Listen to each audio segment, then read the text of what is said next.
middle, but I'm going to go through a process to kind of, let's say, look at getting into the middle, right? A 5-step process. All right? So, we all seek balance in our lives. We all seek that calm, that control, that freedom, that peace that we want. And the journey then we go on is not an external journey, it's an internal journey. And the internal journey then involves introspection. And the person to me that probably did the most amount of introspection, and some of it might be argued to be externally imposed, was Mandela. Because he describes 27 years in jail, he had a lot of time to think, probably reflect, introspect, circumspect. He describes in the book that he wrote, Not Long Walk to Freedom, the book Conversations with Myself, I think it's called, where being in that cell allowed him to go deep within himself. See things which you and I would not like to see, because introspection means not just seeing the good, it means seeing the bad. Not just seeing how right you are, it's to see how wrong you are. Not just seeing the light, it means seeing the dark and addressing all those challenges. When you introspect, you let go of the logic and the rationality that society has thrown at you, and you go deeper.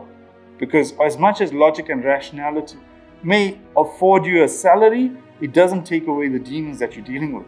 And in order to deal with those demons, you have to go deeper. And that's where the introspection has to go to. And you introspect maybe in your mind by writing. Nowadays, people capture it on dictaphone or on YouTube or some form of digital platform. Introspect and record it. As much as you record it for yourself, you put it out there for yourself. You bring the internal into the external. And that takes us to step number 2, which is awareness, acceptance, and acknowledgement. And when you're aware, accept, and acknowledge the truth within you, what you've done is acknowledged the brutal truth. You can view the truth as either brutal, by the way, or compassionate. All of us, I've learned over the years, tend to view the truth as brutal. And that's why we struggle to acknowledge it. That's why we struggle with the whole process of introspection, because we view the truth as brutal. When we pass judgment on the world or criticize the world, how do we do it? By pointing out how bad the world is, how wrong it is, how the government has messed up, how your favorite soccer teams missed the goals. It's always on the negative. To turn that entire process within yourself and to judge and criticize yourself is not within our nature to do so. We only can see the good within ourselves, but to become aware, acknowledge, accept the brutal truth is tough. How you have to do it is not viewed as brutal, you have to view it compassionately. You have to shift your entire mindset, because I guarantee you, if you hear, all of us are hard on ourselves. None of us are soft on ourselves. None of us are gentle on ourselves. We all self-flagellate. We all literally whip ourselves. We dare not go there because we're going to really be bad on ourselves. But the awareness, acceptance, and acknowledgement of the compassionate truth, gently and softly, allows us to dissolve those demons, those dragons, those monsters we all carry. And that takes us into a far more deeper space, because in order to be gentle with the world, you've got to be gentle with yourself. In order to be gentle with yourself, you've got to be gentle with the world. Show me someone who's criticizing and judging the world, how harshly we can do it, and I'll show you someone who's criticizing and judging themselves very harshly.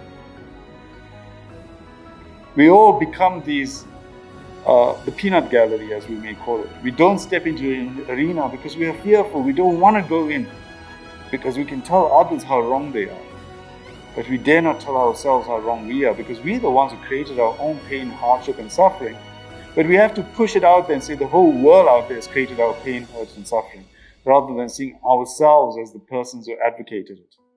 So awareness, acceptance, acknowledgement, being gentle with yourself, compassionate, is allowing yourself to see yourself for truly what you are. And by dissolving those barriers, those walls, you see yourself with the full spectrum of what you are, the good and the bad. And then when you see people acting in a way that may be seen as negative or positive, right or wrong, good or bad, you don't judge it. You view it with compassion, kindness, and caring, and one might argue with love. So that's fundamental, the awareness, the acceptance, the acknowledgement. That takes us to step number 3, and that is control and responsibility. Control and responsibility of what? Of your mind. And within your mind, your thoughts, your feelings, your actions. If you control your mind, your thoughts, your feelings, your actions, you can then control the situations that brought you into this place. You can control the situations that brought your mind into the negative space. But the idea is to control that entity within us. Control the thoughts. Recognize you can control it. You have a choice as to your feelings, your actions. And thereby you're able to control the situation. If you control the mind, it might seem like a minor entity. You don't just control the situation, you also can control the world that you live in. Because that mind determines the world. And yes, the world can determine your mind, but if you control the mind, you determine your world. By determining your mind, you determine the world. By controlling your mind, you control the world. So the whole game changes, and that makes you even far, far more powerful. Because then the circumstances and situations don't determine you. You determine the circumstances and situations. You don't allow persons and people to control you. Not that you want to control them, but by controlling your mind, they subconsciously recognize, wait a minute, no matter what they may think or feel or do, you will be authentic to who you are. So the idea is to control your mind, your thoughts, your feelings, your actions, and thereby control the situation, putting you in a more powerful space. Number 4, and generally over the years, people have told me this is the most toughest one. And that is to detach, to forgive, to let go, and forget. Now, why is it the most difficult choice to make? To detach, to forgive, to let go, to forget. The reason is if you're sitting on the victim side, the hopeless side, the worthless side, the useless side, and you have been sitting there for the 5, 10, 20 entire lifetime, and you have to forgive those who you feel are responsible for you feeling in that hopeless, worthless state, then what you're doing is your pendulum's been on the passive side, on the weak side, and they have been on the aggressive side. If you forgive them, you then recognize that for the last 10, 20, 30 odd years, 40 odd years of your life, there was no one there. The only person that put them there is you. And if you decide to forgive them, you are reclaiming your power, and many of us rather be powerless. And it's tough to then acknowledge the only person that made us feel a victim was ourselves. Yes, we may not be able to change the physical circumstances, but you and I need to change our attitude to those circumstances. So thereby refusing to be a victim of person and people at a mental and emotional level. As much as they may have inflicted pain on you at a physical level, you then reclaim by forgiving, detaching, and letting go. And yes, you may be challenged about the forgetting. It's not that you forget and you have to relearn, it's you forget the impact that the person had that we assumed was negative. They may have done what they did, but to forget the pain, the hurt, the suffering as a result. And then, who are you truly setting free? Are you setting them free, or are you setting yourself free? Yourself free. And when you forgive, you're giving yourself power.